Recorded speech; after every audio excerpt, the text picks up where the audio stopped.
कब से चिट्ठी लिया तनी नरेटा फर तनी सुना तनी थे तोरा।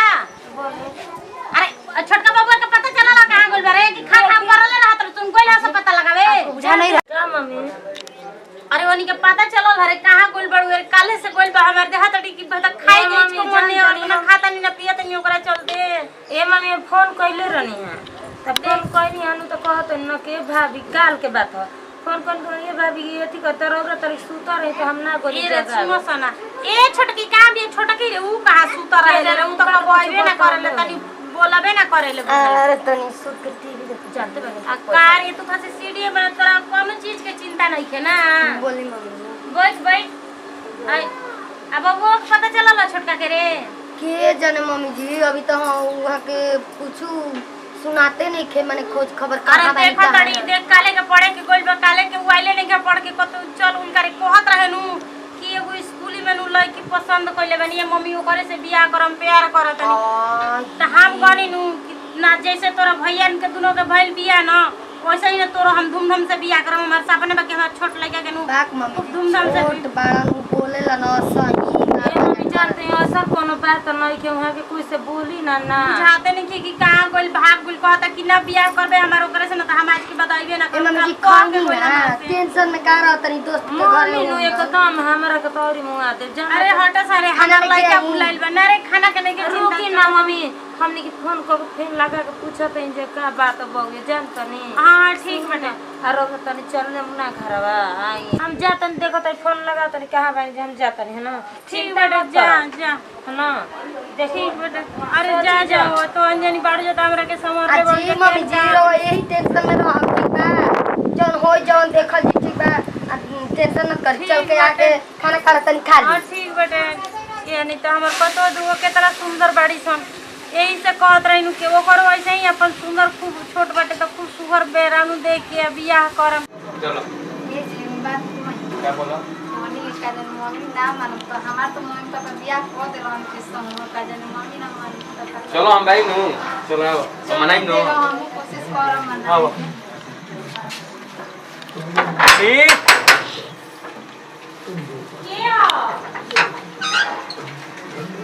अरे बाबा ए हमरा के कोन छु आ तोरा के कहले रही ना कि हम अपन बेटा है तो धूमधाम से बियाह करब रे आई के वाला के लड़की को उठा लेके आ गेले रे प्यार करते रहिला मेरे शादी कर ऐसे काहे तोरा के कहले रही ना कि हम बियाह करम धूमधाम के हम कहत रही ना कि कॉलेज के लड़की से तू बियाह न करिया त वो भाग के काले से भाग के गुल बड़े को फोन कइले रे कि हां हमर माई कैसन बियाह कैसन भौजाई कैसन इतना हम खला खला बिना दादा की छछना तन तोरा खाती ना अच्छा सुने का हम छोड़ हमरा कहते मतलब हम सुगर नहीं कि हमरा में का खराब है कि कहत नहीं कैसा नहीं से बियाह कर ले हमरा के बात में बोले भूषण सुंदर तक के नहीं के इनकर घर के आदमी शादी करत रही कहत रही हम तोहरे से प्यार करने एक छोरा शादी कर लेनी ई करेली मगर ते ना करत रह करत रही तब न कहीं नहीं हां मानत रही कि अभी छोट बड़े अभी झूठ सच बोलत रहे मजाक करत रहे हमनी से हमका जनता नहीं का सीरियस तू ले ले बड़े अभी बियाह करे लायक तो उम्र हो गए चला सन ठीक बाटे कैसे हूं गलती जांग बेटा जांग तो हक देवेला त आदमी काट के ना फेकेला नु को धोवे करलन ए बड़की छटकी अरे तनी लोड़ा ओड़ा लेके आओ सरे कोने लिए दुआइया बा का मम्मी जी अब गोरावती जे कलिया दे धरो लाओ ना का की का बड़ू सरे का मम्मी जी अरे देखा सन बहुआ कन्या लेके के हां गोड़ लागत नहीं अब अरे ओनी रहा की मम्मी जी अब जाते ही कि बियाह को जावे ला देले बड़न त का कहिए बाप का जी ए बड़की ए छोटकी अब जाए तो सही देखो तो कातना सुंदर बियाह ऐसे तो पहले बड़ी गलती तो इनका मन बाकी इनको तो इज्जत चाहिए माई बाप की इज्जत चाहिए कि ना चाहिए बताइए हम बताई रो रही कहत नहीं एक सब पर के इज्जत होला वर्ड बस शादी मसरो एक माई बाप का मर्जी से बैठी ई तो वाला मम्मी से भी खबर लगी बाल के कोनो दिक्कत तकलीफ ना मन कर रहा तार माई सास ना जोली है ससुर हम जब पढ़ो तो बोलते रही तो तू का बोला तो जैसा लड़ा लेके आवत जल्दी जल्दी ले जल्दी का जल्दी आवत जाए तो जाओ गोतनी अड़ी संतरी के बतावले छपी बनू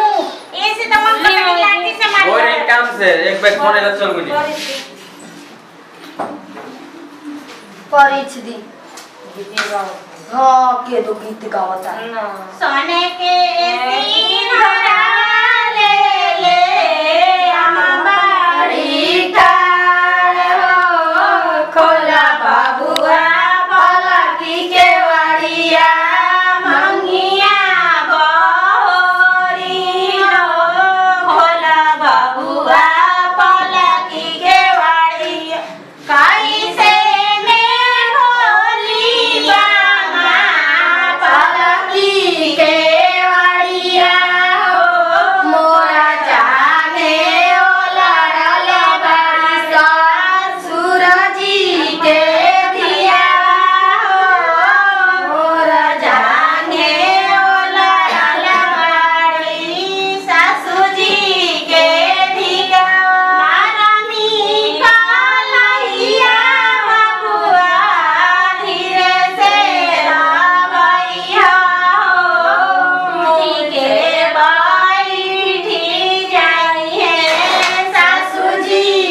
चला जान कहलू जन ठीक ठीक है कहलू अब तो अपना ही के ना बा बबुआ जी के मस्ती देखा प्यार हो हां देख लो जाए करा त लागे रौरा टेंशन कइले रह चलो चल लेके चलो सन ए मम्मी जी रौरा कहां जातनी काहे रे अब हमरे के बारे में भी कुछ टोली नहीं खोली सन रौरा ना जाई के पतो भी हां जा सन पतो बैठावे के हां बैठावे के का बाबा जी के पहले आ बाहर तो तनी बैठ ले दी आ ये रौरा जाई अब बाहर ही निकल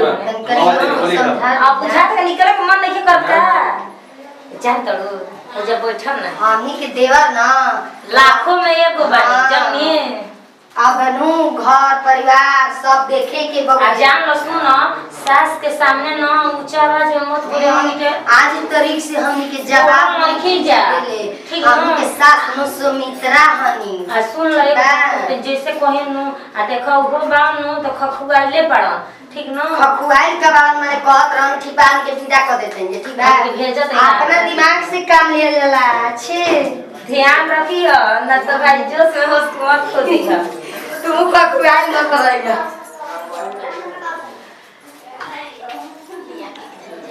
ई बबुआ जी आ सुनी